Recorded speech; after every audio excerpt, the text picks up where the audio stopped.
بسم اللہ الرحمن الرحیم۔ شروع اللہ کا نام لے کر جو بڑا مہربان نہایت رحم والا ہے۔ بنی اسرائیل کے لیے تورات کے نازل ہونے سے پہلے کھانے کی تمام چیزیں حلال تھیں بجز ان کے جو یعقوب نے خود اپنے اوپر حرام کر لی تھی۔ کہہ دو کہ اگر سچے ہو تو تورات لاؤ اور اسے پڑھو، یعنی دلیل پیش کرو۔ اب جو اس کے بعد بھی اللہ پر جھوٹے افطرا کریں تو ایسے لوگ ہی بے انصاف ہیں۔ کہہ دو کہ اللہ نے سچ فرما دیا، پس دین ابراہیم کی پیروی کرو جو سب سے بے تعلق ہو کر ایک اللہ کے ہو رہے تھے اور مشرکوں میں سے نہ تھے۔ سب سے پہلا گھر جو لوگوں کی عبادت کرنے کے لیے مقرر کیا گیا تھا وہی ہے جو مکے میں ہے، بابرکت اور جہان والوں کے لیے موجب ہدایت۔ اس میں کھلی ہوئی نشانیاں ہیں، جن میں سے ایک ابراہیم کے کھڑے ہونے کی جگہ ہے۔ جو شخص اس مبارک گھر میں داخل ہوا اس نے امن پا لیا، اور لوگوں پر اللہ کا حق یعنی فرض ہے کہ جو اس گھر تک جانے کا مقدور رکھے وہ اس کا حج کرے، اور جو اس حکم کی تعمیل نہ کرے گا تو اللہ بھی اہل عالم سے بے نیاز ہے۔ کہو کہ اے اہل کتاب، تم اللہ کی آیتوں سے کیوں کفر کرتے ہو جبکہ اللہ تمہارے سب اعمال سے باخبر ہے؟ کہو کہ اے اہل کتاب، تم مومنوں کو اللہ کے رستے سے کیوں روکتے ہو، اور باوجود کہ تم اس سے واقف ہو اس میں کجی نکالتے ہو، اور اللہ تمہارے کرتوتوں سے بے خبر نہیں؟ مومنو، اگر تم اہل کتاب کے کسی فریق کا کہا مان لو گے تو وہ تمہیں ایمان لانے کے بعد کافر بنا دیں گے، اور تم کیوں کر کفر کرو گے جبکہ تم کو اللہ کی آیتیں پڑھ پڑھ کر سنائی جاتی ہیں اور تم میں اس کے پیغمبر موجود ہیں۔ اور جس نے اللہ کی رسی کو مضبوط پکڑ لیا وہ سیدھے رستے لگ گیا۔ مومنو، اللہ سے ڈرو جیسا کہ اس سے ڈرنے کا حق ہے، اور مرنا تو مسلمان ہی مرنا، اور سب مل کر اللہ کی ہدایت کی رسی کو مضبوط پکڑے رہنا اور فرقے فرقے نہ ہو جانا، اور اپنے اوپر اللہ کی اس مہربانی کو یاد رکھنا جب تم ایک دوسرے کے دشمن تھے تو اس نے تمہارے دلوں میں الفت ڈال دی، اور تم اس کی مہربانی سے بھائی بھائی ہو گئے، اور تم آگ کے گڑھے کے کنارے تک پہنچ چکے تھے تو اس نے تم کو اس سے بچا لیا۔ اس طرح اللہ تم کو اپنی آیتیں کھول کھول کر سناتا ہے تاکہ تم راہ راست پر رہو۔ اور تم میں ایک جماعت ایسی ہونی چاہیے جو لوگوں کو نیکی کی طرف بلائے اور اچھے کام کرنے کا حکم دے اور برے کاموں سے منع کرے۔ یہی لوگ ہیں جو کامیاب ہیں، اور ان لوگوں کی طرح نہ ہونا جو متفرق ہو گئے اور صاف احکام آنے کے بعد ایک دوسرے سے اختلاف کرنے لگے۔ یہ وہ لوگ ہیں جن کو قیامت کے دن بڑا عذاب ہوگا، جس دن بہت سے منہ سفید ہوں گے اور بہت سے سیاہ۔ تو جن لوگوں کے منہ سیاہ ہوں گے ان سے اللہ فرمائے گا، کیا تم ایمان لا کر کافر ہو گئے تھے؟ سو اب اس کفر کے بدلے عذاب کے مزے چکھو۔ اور جن لوگوں کے منہ سفید ہوں گے وہ اللہ کی رحمت کے باغوں میں ہوں گے اور ان میں ہمیشہ رہیں گے۔ یہ اللہ کی آیتیں ہیں جو ہم تم کو ٹھیک ٹھیک پڑھ کر سناتے ہیں، اور اللہ اہل عالم پر ظلم نہیں کرنا چاہتا، اور جو کچھ آسمانوں میں اور جو کچھ زمین میں ہے سب اللہ ہی کا ہے، اور سب کاموں کا انجام اللہ ہی کی طرف ہے۔ مومنو، تم بہترین امت ہو جسے لوگوں کی ہدایت کے لیے میدان میں لایا گیا ہے کہ تم نیک کام کرنے کو کہتے ہو اور برے کاموں سے منع کرتے ہو، اور اللہ پر ایمان رکھتے ہو۔ اور اگر اہل کتاب بھی ایمان لے آتے تو ان کے لیے بہت اچھا ہوتا، ان میں ایمان لانے والے بھی ہیں لیکن تھوڑے اور اکثر نافرمان ہیں۔ یہ تمہیں خفیف سی تکلیف کے سوا کچھ نقصان نہیں پہنچا سکیں گے، اور اگر تم سے لڑیں گے تو پیٹ پھیر کر بھاگ جائیں گے، پھر ان کو مدد بھی کہیں سے نہیں ملے گی۔ یہ جہاں نظر آئیں گے تم دیکھو گے کہ ذلت ان سے چمٹ رہی ہے، بجز اس کے کہ یہ اللہ کی پناہ میں یا مسلمان لوگوں کی پناہ میں آ جائیں۔ اور یہ لوگ اللہ کے غضب میں گرفتار ہیں اور ناداری ان سے لپٹ رہی ہے۔ یہ اس لیے کہ اللہ کی آیتوں سے انکار کرتے تھے اور اس کے پیغمبروں کو ناحق قتل کر دیتے تھے۔ یہ اس لیے کہ یہ نافرمانی کیے جاتے اور حد سے بڑھے جاتے تھے۔ یہ بھی سب ایک جیسے نہیں ہیں۔ ان اہل کتاب میں کچھ اچھے لوگ بھی ہیں جو رات کے اوقات میں اللہ کی آیتیں پڑھتے اور اس کے آگے سجدے کرتے ہیں۔ وہ اللہ پر اور روز آخر پر ایمان رکھتے اور اچھے کام کرنے کو کہتے اور بری باتوں سے منع کرتے اور نیکیوں پر لپکتے ہیں، اور یہی لوگ نیکوکار ہیں۔ اور یہ جس طرح کی نیکی کریں گے اس کی ناقدری نہیں کی جائے گی، اور اللہ پرہیزگاروں کو خوب جانتا ہے۔ جو لوگ کافر ہیں ان کے مال اور اولاد اللہ کے مقابلے میں ان کے ہرگز کام نہ آئیں گے، اور یہ لوگ اہل دوزخ ہیں کہ ہمیشہ اسی میں رہیں گے۔ یہ لوگ جو مال دنیا کی زندگی میں خرچ کرتے ہیں اس کی مثال آندھی کسی ہے جس میں سخت سردی ہو اور وہ ایسے لوگوں کی کھیتی پر جو اپنے آپ پر ظلم کرتے تھے چلے اور اسے تباہ کر دے. اور اللہ نے ان پر کچھ ظلم نہیں کیا بلکہ یہ خود اپنے اوپر ظلم کر رہے ہیں. مومنوں، کسی غیر مذہب کے آدمی کو اپنا رازدار نہ بنانا. یہ لوگ تمہاری خرابی میں کسی طرح کی کوتاہی نہیں کرتے اور چاہتے ہیں کہ جس طرح ہو تمہیں تکلیف پہنچے. ان کی زبانوں سے تو دشمنی ظاہر ہو ہی چکی ہے اور جو کینے ان کے سینوں میں مخفی ہیں وہ کہیں زیادہ ہیں. اگر تم عقل رکھتے ہو تو ہم نے تم کو اپنی آیتیں کھول کھول کر سنا دی ہیں. دیکھو، تم ایسے صاف دل لوگ ہو کہ ان لوگوں سے دوستی رکھتے ہو حالانکہ یہ تم سے دوستی نہیں رکھتے، اور تم سب کتابوں پر ایمان رکھتے ہو اور یہ تمہاری کتاب کو نہیں مانتے. اور جب تم سے ملتے ہیں تو کہتے ہیں ہم ایمان لے آئے ہیں، اور جب تنہا ہوتے ہیں تو تم پر غصے کے سبب انگلیاں کاٹ کاٹ کھاتی ہیں. ان سے کہہ دو کہ اپنے غصے میں مر جاؤ. اللہ تمہارے دلوں کی باتوں سے خوب واقف ہے. اگر تمہیں آسودگی حاصل ہو تو ان کو بری لگتی ہے، اور اگر تمہیں رنج پہنچے تو خوش ہوتی ہیں. اور اگر تم تکلیفوں کی برداشت اور نافرمانی سے کنارہ کشی کرتے رہو گے تو ان کا فریب تمہیں کچھ بھی نقصان نہ پہنچا سکے گا. یہ جو کچھ کرتے ہیں اللہ اس کا احاطہ کیے ہوئے ہے. اور اس وقت کو یاد کرو جب تم صبح کو اپنے گھر سے روانہ ہو کر ایمان والوں کو لڑائی کے لیے مورچوں پر موقع بموقع متعین کرنے لگے، اور اللہ سب کچھ سنتا ہے، جانتا ہے.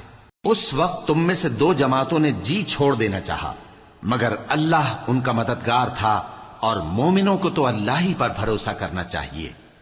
اور اللہ نے جنگ بدر میں بھی تمہاری مدد کی تھی جبکہ اس وقت بھی تم بے سر و سامان تھے. بس اللہ کی نافرمانی سے بچو تاکہ شکر گزار بن جاؤ.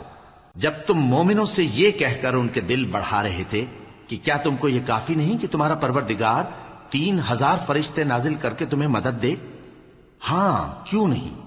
اگر تم دل کو مضبوط رکھو اور نافرمانی سے بچتے رہو اور کافر تم پر جوش کے ساتھ دفتن حملہ کر دیں تو تمہارا پروردگار 5000 فرشتے جن پر نشان ہوں گے تمہاری مدد کو بھیجے گا. اور اس مدد کو تو اللہ نے تمہارے لیے ذریعہ بشارت بنایا، یعنی اس لیے کہ تمہارے دلوں کو اس سے اطمینان حاصل ہو، ورنہ مدد تو اللہ ہی کی طرف سے ہوتی ہے جو غالب ہے، حکمت والا ہے. یہ اللہ نے اس لیے کیا کہ کافروں کی ایک جماعت کو ہلاک کر دے یا انہیں ذلیل و مغلوب کر دے کہ ناکام واپس جائیں. اے پیغمبر، اس کام میں تمہارا کچھ اختیار نہیں. اب دو صورتیں ہیں، یا اللہ ان کے حال پر مہربانی کرے یا انہیں عذاب دے کہ یہ ظالم لوگ ہیں. اور جو کچھ آسمانوں میں ہے اور جو کچھ زمین میں ہے سب اللہ ہی کا ہے. وہ جسے چاہے بخش دے اور جسے چاہے عذاب کرے، اور اللہ بخشنے والا مہربان ہے. اے ایمان والو، دگنا چوگنا سود نہ کھاؤ اور اللہ سے ڈرو تاکہ کامیاب ہو جاؤ. اور دوزخ کی آگ سے بچو جو کافروں کے لیے تیار کی گئی ہے، اور اللہ اور اس کے رسول کی اطاعت کرو تاکہ تم پر رحمت کی جائے. اور اپنے پروردگار کی بخشش اور اس بہشت کی طرف لپکو جس کا عرض آسمان اور زمین کے برابر ہے، اور جو پرہیزگاروں کے لیے تیار کی گئی ہے، جو آسودگی اور تنگی میں اپنا مال اللہ کی راہ میں خرچ کرتے ہیں اور غصے کو روکتے اور لوگوں کے قصور معاف کرتے ہیں. اور اللہ نیکوکاروں کو دوست رکھتا ہے. اور وہ کہ جب کوئی کھلا گناہ یا اپنے حق میں کوئی اور برائی کر بیٹھتے ہیں تو اللہ کو یاد کرتے اور اپنے گناہوں کی بخشش مانگتے ہیں. اور اللہ کے سوا گناہ بخش بھی کون سکتا ہے، اور جان بوجھ کر اپنے افعال پر اڑے نہیں رہتے. ایسے ہی لوگوں کا صلہ ان کے پروردگار کی طرف سے بخشش اور باغ ہیں جن کے نیچے نہریں بہ رہی ہیں، اور وہ ان میں ہمیشہ بستے رہیں گے. اور اچھے کام کرنے والوں کا بدلہ بہت اچھا ہے. تم لوگوں سے پہلے بھی بہت سے واقعات گزر چکے ہیں، تو تم زمین میں سیر کر کے دیکھ لو کہ جھٹلانے والوں کا کیسا انجام ہوا. یہ قرآن لوگوں کے لیے صاف پیغام اور اہل تقوی کے لیے ہدایت اور نصیحت ہے. اور بددل نہ ہونا اور نہ غم کرنا. اگر تم سچے مومن ہو تو تم ہی غالب رہو گے. اگر تمہیں زخم شکست لگا ہے تو ان لوگوں کو بھی ایسا زخم لگ چکا ہے. اور یہ ایام زمانہ ہیں کہ ہم ان کو لوگوں میں بدلتے رہتے ہیں. اور اس سے یہ بھی مقصود تھا کہ اللہ ایمان والوں کو جدا کر دے اور تم میں سے بعض کو شہید بنائے، اور اللہ بے انصافوں کو پسند نہیں کرتا۔ اور یہ بھی مقصود تھا کہ اللہ ایمان والوں کو پاک صاف بنا دے اور کافروں کو نابود کر دے۔ کیا تم یہ سمجھتے ہو کہ بے آزمائش بہشت میں جا داخل ہوگے؟ حالانکہ ابھی اللہ نے تم میں سے جہاد کرنے والوں کو تو اچھی طرح معلوم کیا ہی نہیں۔ اور یہ بھی مقصود ہے کہ وہ ثابت قدم رہنے والوں کو معلوم کرے، اور تم موت شہادت کے آنے سے پہلے اس کی تمنا کیا کرتے تھے، سو تم نے اس کو آنکھوں سے دیکھ لیا۔ اور محمد صلی اللہ علیہ وآلہ وسلم ایک پیغمبر ہی تو ہیں، ان سے پہلے بھی بہت سے پیغمبر ہو گزرے ہیں۔ بھلا اگر یہ مر جائیں یا مارے جائیں تو تم الٹے پاؤں پھر جاؤ گے؟ اور جو الٹے پاؤں پھر جائے گا تو اللہ کا کچھ نقصان نہیں کر سکے گا، اور اللہ شکر گزاروں کو بڑا ثواب دے گا۔ اور کسی شخص میں طاقت نہیں کہ اللہ کے حکم کے بغیر مر جائے، اس نے موت کا وقت مقرر کر کے لکھ رکھا ہے، اور جو شخص دنیا میں اپنے اعمال کا بدلہ چاہے اس کو ہم یہیں بدلہ دے دیں گے، اور جو آخرت میں طالب ثواب ہو اس کو وہاں اجر عطا کریں گے، اور ہم شکر گزاروں کو ان قریب بہت اچھا صلہ دیں گے۔ اور بہت سے نبی ہوئے ہیں جن کے ساتھ ہو کر اکثر اہل اللہ دشمنوں سے لڑے ہیں، تو جو مصیبتیں ان پر اللہ کی راہ میں واقع ہوئیں ان کے سبب انہوں نے نہ تو ہمت ہاری اور نہ بزدلی کی، نہ کافروں سے دبے۔ اور اللہ استقلال رکھنے والوں کو دوست رکھتا ہے، اور اس حالت میں ان کے منہ سے کوئی بات نکلتی تو یہی کہ اے پروردگار، ہمارے گناہ اور زیادتیاں جو ہم اپنے کاموں میں کرتے رہے ہیں معاف فرما، اور ہم کو ثابت قدم رکھ، اور کافروں پر فتح عنایت کر۔ تو اللہ نے ان کو دنیا میں بھی بدلہ دیا اور آخرت میں بھی بہت اچھا بدلہ دے گا، اور اللہ نیکوکاروں کو دوست رکھتا ہے۔ مومنوں، اگر تم کافروں کا کہا مان لوگے تو وہ تم کو الٹے پاؤں پھیر کر مرتد کر دیں گے، پھر تم بڑے خسارے میں پڑ جاؤ گے۔ یہ تمہارے مددگار نہیں ہیں، بلکہ اللہ تمہارا مددگار ہے، اور وہ سب سے بہتر مددگار ہے۔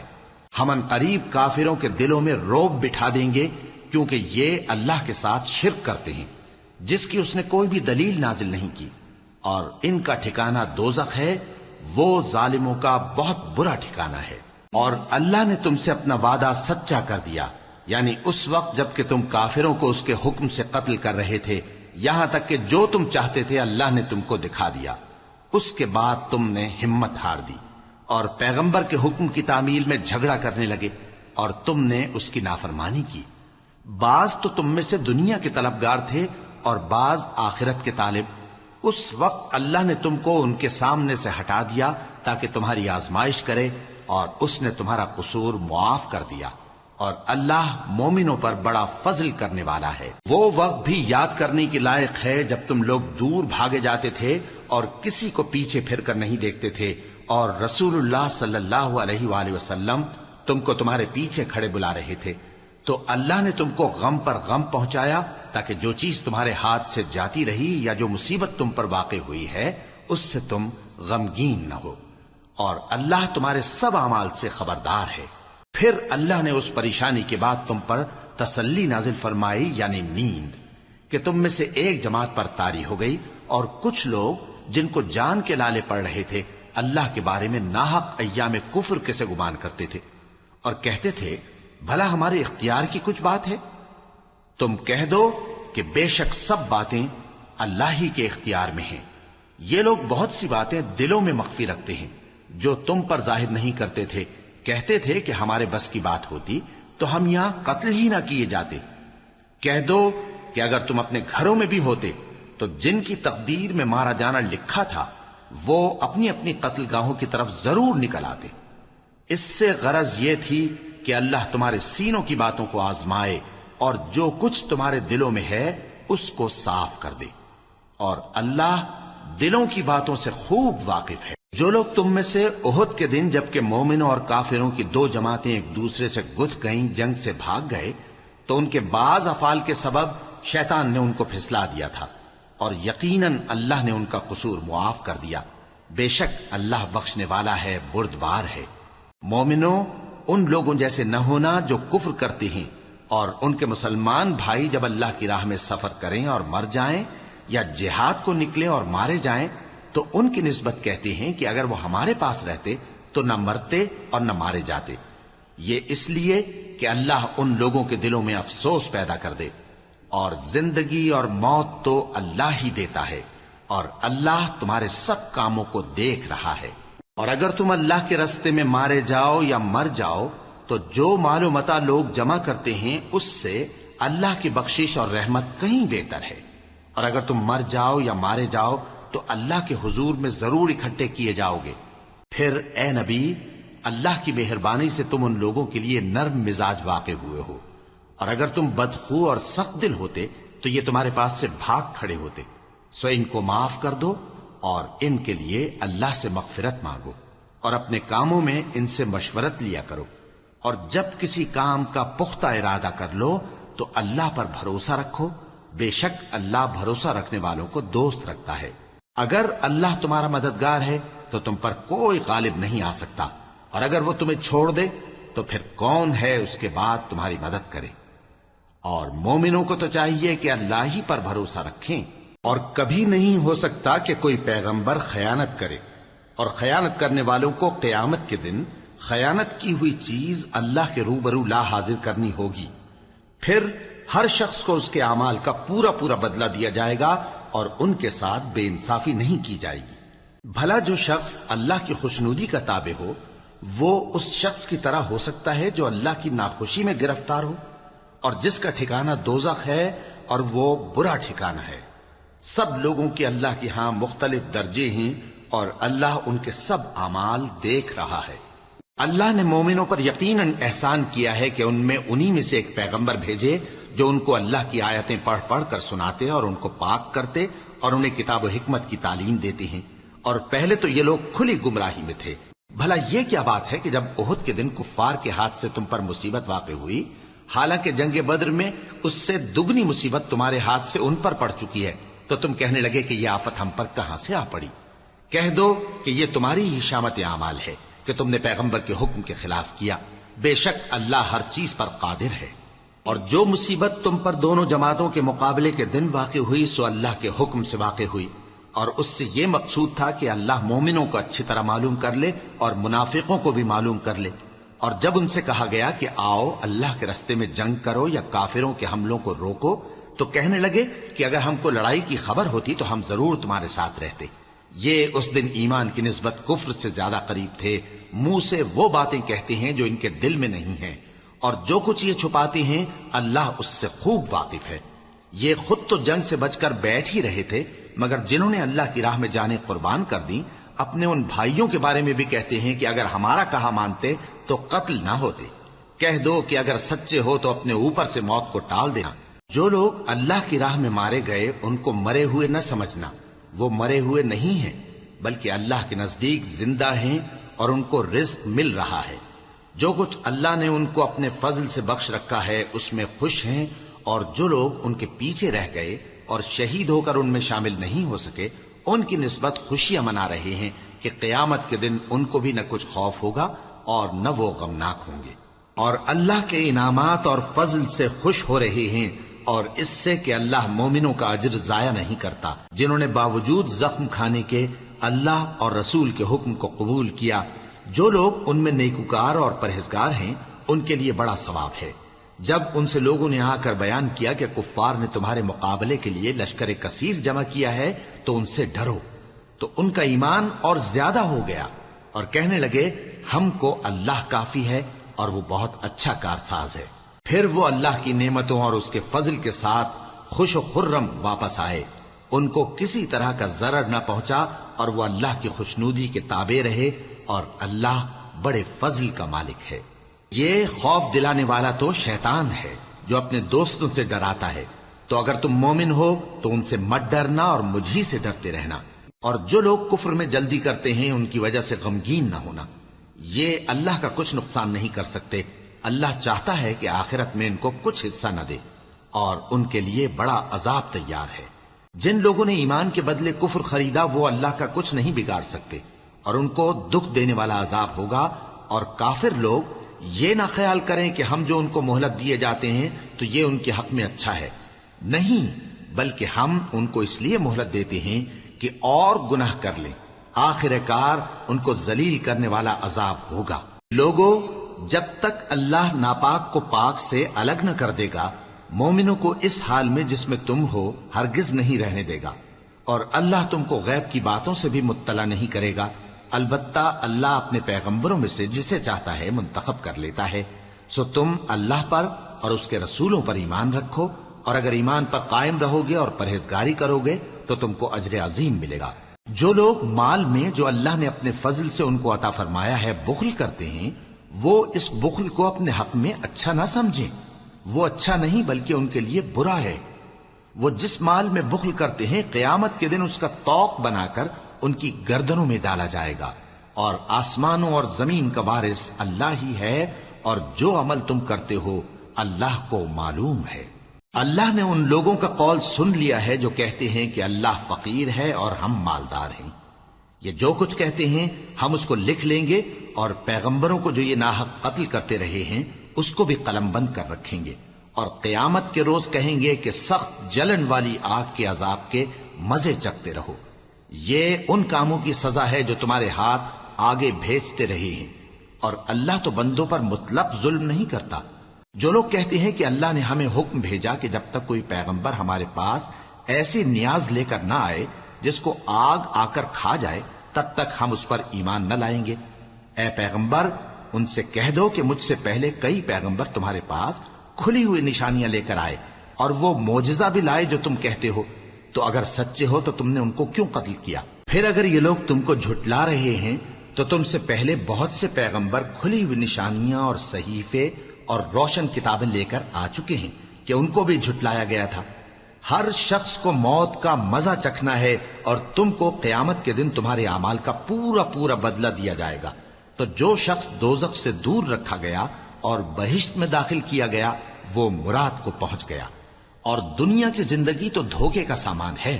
اے اہل ایمان، تمہارے مال و جان میں تمہاری آزمائش ضرور کی جائے گی، اور تم اہل کتاب سے اور ان لوگوں سے جو مشرک ہیں بہت سی ایذا کی باتیں سنو گے، تو اگر صبر اور پرہیزگاری کرتے رہو گے تو یہ بڑی ہمت کے کام ہیں۔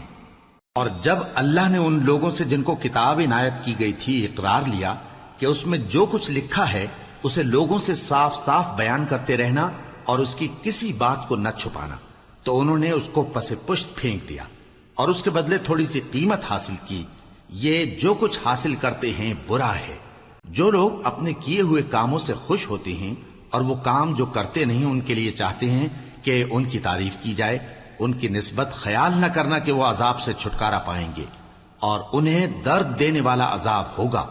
اور آسمانوں اور زمین کی بادشاہی اللہ ہی کو ہے، اور اللہ ہر چیز پر قادر ہے۔ بے شک آسمانوں اور زمین کی پیدائش اور رات اور دن کے بدل بدل کر آنے جانے میں عقل والوں کے لیے نشانیاں ہیں، جو کھڑے اور بیٹھے اور لیٹے ہر حال میں اللہ کو یاد کرتے اور آسمان اور زمین کی پیدائش میں غور کرتے اور کہتے ہیں کہ اے پروردگار، تو نے اس کائنات کو بے فائدہ نہیں پیدا کیا، تو پاک ہے، تو قیامت کے دن ہمیں دوزخ کے عذاب سے بچائیو۔ اے پروردگار، جس کو تو نے دوزخ میں ڈالا اسے رسوا کیا، اور ظالموں کا کوئی مددگار نہیں ہوگا۔ اے پروردگار، ہم نے ایک پکارنے والے کو سنا کہ ایمان کے لیے پکار رہا تھا کہ اپنے پروردگار پر ایمان لاؤ، تو ہم ایمان لے آئے۔ سو اے پروردگار، ہمارے گناہ معاف فرما اور ہماری برائیوں کو ہم سے دور کر دے، اور ہم کو دنیا سے نیک بندوں کے ساتھ اٹھائیو۔ اے پروردگار، تو نے جن جن چیزوں کے ہم سے اپنے پیغمبروں کے واسطے سے وعدے کیے ہیں وہ ہمیں عطا فرما، اور قیامت کے دن ہمیں رسوا نہ کیجیو۔ کچھ شک نہیں کہ تو خلاف وعدہ نہیں کرے گا۔ تو ان کے پروردگار نے ان کی دعا قبول کر لی اور فرمایا کہ میں کسی عمل کرنے والے کے عمل کو مرد ہو یا عورت ضائع نہیں کرتا۔ تم ایک دوسرے کے ہم جنس ہو، تو جو لوگ میرے لیے وطن چھوڑ گئے اور اپنے گھروں سے نکالے گئے اور ستائے گئے اور لڑے اور قتل کیے گئے، میں ان کے گناہ دور کر دوں گا اور ان کو بہشتوں میں داخل کروں گا جن کے نیچے نہریں بہ رہی ہیں۔ یہ اللہ کے ہاں سے بدلہ ہے، اور اللہ کے ہاں اچھا بدلہ ہے۔ اے پیغمبر، کافروں کا شہروں میں ٹھاٹھ سے گھومنا تمہیں دھوکہ نہ دے۔ یہ دنیا کا تھوڑا سا فائدہ ہے، پھر آخرت میں تو ان کا ٹھکانہ دوزخ ہے، اور وہ بری جگہ ہے۔ لیکن جو لوگ اپنے پروردگار سے ڈرتے رہے ان کے لیے باغ ہیں جن کے نیچے نہریں بہ رہی ہیں اور وہ ان میں ہمیشہ رہیں گے. یہ اللہ کے ہاں سے ان کی مہمانی ہے، اور جو کچھ اللہ کے ہاں ہے وہ نیکوکاروں کے لیے بہت اچھا ہے. اور بعض اہل کتاب ایسے بھی ہیں جو اللہ پر اور اس کتاب پر جو تم پر نازل ہوئی اور اس پر جو ان پر نازل ہوئی ایمان رکھتے ہیں اور اللہ کے آگے عاجزی کرتے ہیں اور اللہ کی آیتوں کے بدلے تھوڑی سی قیمت نہیں لیتے. یہی لوگ ہیں جن کا صلہ ان کے پروردگار کے ہاں تیار ہے، اور اللہ جلد حساب لینے والا ہے. اے اہل ایمان، کفار کے مقابلے میں ثابت قدم رہو اور استقامت رکھو اور مورچوں پر جمے رہو اور اللہ سے ڈرو تاکہ مراد حاصل کرو. صدق اللہ العظیم. بسم اللہ الرحمن الرحیم. شروع اللہ کا نام لے کر جو بڑا مہربان نہایت رحم والا ہے. لوگو، اپنے پروردگار سے ڈرو جس نے تم کو ایک شخص سے پیدا کیا، یعنی اول اس سے اس کا جوڑا بنایا، پھر ان دونوں سے کثرت سے مرد و عورت پیدا کر کے روئے زمین پر پھیلا دیے. اور اللہ سے ڈرو جس کے واسطے سے تم ایک دوسرے سے حقوق کا مطالبہ کرتے ہو، اور قطع رحمی سے بچو. کچھ شک نہیں کہ اللہ تمہیں دیکھ رہا ہے. اور یتیموں کا مال جو تمہاری تحویل میں ہو ان کے حوالے کر دو، اور ان کے پاکیزہ اور عمدہ مال کو اپنے ناقص اور برے مال سے نہ بدلو، اور نہ ان کا مال اپنے مال میں ملا کر کھاؤ کہ یہ بڑا سخت گناہ ہے. اور اگر تم کو اس بات کا خوف ہو کہ یتیم لڑکیوں کے بارے میں انصاف نہ کر سکو گے تو ان کے سوا جو عورتیں تم کو پسند ہوں 2 یا 3 یا 4 ان سے نکاح کر لو. اور اگر اس بات کا اندیشہ ہو کہ کئی عورتوں سے انصاف نہ کر سکو گے تو ایک ہی عورت سے نکاح کرو یا باندی سے تعلق رکھو جس کے تم مالک ہو. اس طرح تم بے انصافی سے بچ جاؤ گے. اور عورتوں کو ان کے مہر خوشی سے دے دیا کرو. ہاں، اگر وہ اپنی خوشی سے اس میں سے کچھ تم کو چھوڑ دیں تو اسے مزے سے کھا لو. اور کم عقلوں کو ان کا مال جسے اللہ نے تم لوگوں کے لیے سبب معیشت بنایا ہے مت دو. ہاں، اس میں سے ان کو کھلاتے اور پہناتے رہو اور ان سے معقول بات کہتے رہو. اور یتیموں کو بالغ ہونے تک کام کاج میں مصروف رکھو اور جانچتے رہو. پھر بالغ ہونے پر اگر ان میں عقل کی پختگی دیکھو تو ان کا مال ان کے حوالے کر دو، اور اس خوف سے کہ وہ بڑے ہو جائیں گے، یعنی بڑے ہو کر تم سے اپنا مال واپس لے لیں گے، اس کو فضول خرچی اور جلدی میں نہ اڑا دینا. اور جو شخص آسودہ حال ہو اس کو ایسے مال سے قطعی طور پر پرہیز رکھنا چاہیے، اور جو ضرورت مند ہو وہ مناسب طور پر یعنی بقدر خدمت کچھ لے لے. اور جب ان کا مال ان کے حوالے کرنے لگو تو گواہ کر لیا کرو. اور حقیقت میں تو اللہ ہی گواہ اور حساب لینے والا کافی ہے. جو مال ماں باپ اور رشتہ دار چھوڑ مریں، تھوڑا ہو یا بہت، اس میں مردوں کا بھی حصہ ہے اور عورتوں کا بھی. یہ حصے اللہ کے مقرر کیے ہوئے ہیں.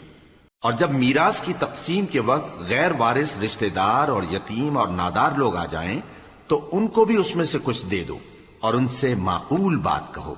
اور ایسے لوگوں کو ڈرنا چاہیے جو ایسی حالت میں ہوں کہ اپنے بعد ننھے بچے چھوڑ جائیں اور ان کو ان کی نسبت خوف ہو کہ ہمارے مرنے کے بعد ان بیچاروں کا کیا ہوگا.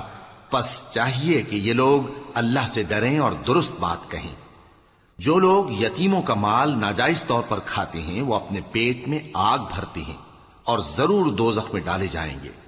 اللہ تمہاری اولاد کے بارے میں تم کو ارشاد فرماتا ہے کہ ایک لڑکے کا حصہ 2 لڑکیوں کے حصے کے برابر ہے. اور اگر اولاد میت صرف لڑکیاں ہی ہوں یعنی 2 یا 2 سے زیادہ تو کل ترکے میں ان کا 2/3 ہے. اور اگر صرف ایک لڑکی ہو تو اس کا نصف ہے. اور میت کے ماں باپ کا یعنی دونوں میں سے ہر ایک کا ترکے میں 6واں حصہ ہے بشرطے کہ میت کی اولاد ہو. اور اگر اولاد نہ ہو اور صرف ماں باپ ہی اس کے وارث ہوں تو 1/3 ماں کا حصہ ہے. اور اگر میت کے بھائی بھی ہوں تو ماں کا 6واں حصہ ہوگا. اور یہ تقسیم ترکہ میت کی وصیت کی تعمیل کے بعد جو اس نے کی ہو یا قرض کے ادا ہونے کے بعد جو اس کے ذمے ہو عمل میں آئے گی. تم کو معلوم نہیں کہ تمہارے باپ دادوں اور بیٹوں اور پوتوں میں سے فائدے کے لحاظ سے کون تم سے زیادہ قریب ہے. یہ حصے اللہ کے مقرر کیے ہوئے ہیں اور اللہ سب کچھ جاننے والا ہے، حکمت والا ہے. اور جو مال تمہاری بیویاں چھوڑ مریں اگر ان کے اولاد نہ ہو تو اس میں سے نصف تمہارا ہے. پھر اگر ان کی اولاد ہو تو ترکے میں تمہارا حصہ چوتھائی ہے، لیکن یہ تقسیم وصیت کی تعمیل کے بعد جو انہوں نے کی ہو یا قرض کے ادا ہونے کے بعد جو ان کے ذمے ہو کی جائے گی۔ اور جو مال تم مرد چھوڑ مرو، اگر تمہارے اولاد نہ ہو تو تمہاری بیویوں کا اس میں چوتھا حصہ ہے، پھر اگر تمہاری اولاد ہو تو ان کا 8واں حصہ ہے۔ یہ حصے تمہاری وصیت کی تعمیل کے بعد جو تم نے کی ہو اور ادائے قرض کے بعد تقسیم کیے جائیں گے۔ اور اگر ایسے مرد یا عورت کی میراث ہو جس کے نہ باپ ہو نہ بیٹا مگر اس کے بھائی یا بہن ہو، تو ان میں سے ہر ایک کا چھٹا حصہ ہے، اور اگر ایک سے زیادہ ہوں تو سب 1/3 میں شریک ہوں گے۔ یہ حصے بھی بعد ادائے وصیت و قرض بشرطے کہ ان سے میت نے کسی کا نقصان نہ کیا ہو تقسیم کیے جائیں گے۔ یہ اللہ کا فرمان ہے اور اللہ نہایت علم والا ہے، بردبار ہے۔ یہ تمام احکام اللہ کی حدیں ہیں، اور جو شخص اللہ اور اس کے پیغمبر کی فرما برداری کرے گا اللہ اس کو بہشتوں میں داخل کرے گا جن میں نہریں بہہ رہی ہیں، وہ ان میں ہمیشہ رہیں گے، اور یہ بڑی کامیابی ہے۔ اور جو اللہ اور اس کے رسول کی نافرمانی کرے گا اور اس کی حدوں سے نکل جائے گا اس کو اللہ دوزخ میں ڈالے گا جہاں وہ ہمیشہ رہے گا، اور اس کو ذلت کا عذاب ہوگا۔ مسلمانوں، تمہاری عورتوں میں جو بدکاری کا ارتکاب کر بیٹھیں ان پر اپنے لوگوں میں سے 4 شخصوں کی شہادت لو۔ اگر وہ ان کی بدکاری کی گواہی دیں تو ان عورتوں کو گھروں میں بند رکھو یہاں تک کہ موت ان کا کام تمام کر دے، یا اللہ ان کے لیے کوئی اور سبیل پیدا کرے۔ اور جو 2 مرد تم میں سے بدکاری کریں تو ان کو ایذا دو، پھر اگر وہ توبہ کر لیں اور نیکوکار ہو جائیں تو ان کا پیچھا چھوڑ دو۔ بے شک اللہ توبہ قبول کرنے والا ہے، مہربان ہے۔ اللہ انہی لوگوں کی توبہ قبول فرماتا ہے جو نادانی سے بری حرکت کر بیٹھتے ہیں پھر جلد توبہ کر لیتی ہیں، بس ایسے لوگوں پر اللہ توجہ کرتا ہے اور وہ سب کچھ جاننے والا ہے، حکمت والا ہے۔ اور ایسے لوگوں کی توبہ قبول نہیں ہوتی جو ساری عمر برے کام کرتے رہیں یہاں تک کہ جب ان میں سے کسی کی موت آ موجود ہو تو اس وقت کہنے لگے کہ اب میں توبہ کرتا ہوں۔ اور نہ ان کی توبہ قبول ہوتی ہے جو کفر کی حالت میں مریں۔ ایسے لوگوں کے لیے ہم نے دردناک عذاب تیار کر رکھا ہے۔ مومنوں، تم کو جائز نہیں کہ زبردستی عورتوں کے وارث بن جاؤ، اور دیکھنا اس نیت سے کہ جو کچھ تم نے ان کو دیا ہے اس میں سے کچھ لے لو، انہیں گھروں میں مت روک رکھنا۔ ہاں، اگر وہ کھلے طور پر بدکاری کی مرتکب ہوں تو اور بات ہے، اور ان کے ساتھ اچھی طرح سے رہو سہو۔ پھر اگر وہ تم کو ناپسند ہوں تو عجب نہیں کہ تم کسی چیز کو ناپسند کرو، اور اللہ اس میں بہت سی بھلائی پیدا کر دے۔ اور اگر تم ایک عورت کو چھوڑ کر دوسری عورت کرنی چاہو اور پہلی عورت کو ڈھیر سا مال دے چکے ہو تو اس میں سے کچھ مت لینا، بھلا تم بہتان لگا کر اور کھلا گناہ کر کے اپنا مال اس سے واپس لوگے؟ اور تم دیا ہوا مال کیوں کر واپس لے سکتے ہو جبکہ تم ایک دوسرے کے ساتھ صحبت کر چکے ہو اور وہ تم سے پختہ عہد بھی لے چکی ہیں؟ اور جن عورتوں سے تمہارے باپ دادا نے نکاح کیا ہو ان سے نکاح نہ کرنا مگر جاہلیت میں جو ہو چکا سو ہو چکا۔ یہ نہایت بے حیائی اور اللہ کی ناخوشی کی بات تھی اور بہت برا دستور تھا۔ تم پر تمہاری مائیں اور بیٹیاں اور بہنیں اور پھوپھیاں اور خالائیں اور بھتیجیاں اور بھانجیاں اور وہ مائیں جنہوں نے تم کو دودھ پلایا ہو اور رضائی بہنیں اور ساسیں حرام کر دی گئی ہیں، اور جن عورتوں سے تم خلوت کر چکے ہو ان کی لڑکیاں جنہیں تم پرورش کرتے ہو وہ بھی تم پر حرام ہیں۔ ہاں، اگر ان کے ساتھ تم نے خلوت نہ کی ہو تو ان کی لڑکیوں کے ساتھ نکاح کر لینے میں تم پر کچھ گناہ نہیں۔ اور تمہارے صلبی بیٹوں کی عورتیں بھی اور 2 بہنوں کا اکٹھا کرنا بھی حرام ہے، مگر جو ہو چکا سو ہو چکا۔ بے شک اللہ بخشنے والا ہے، بڑا مہربان ہے۔ وَلَقَدْ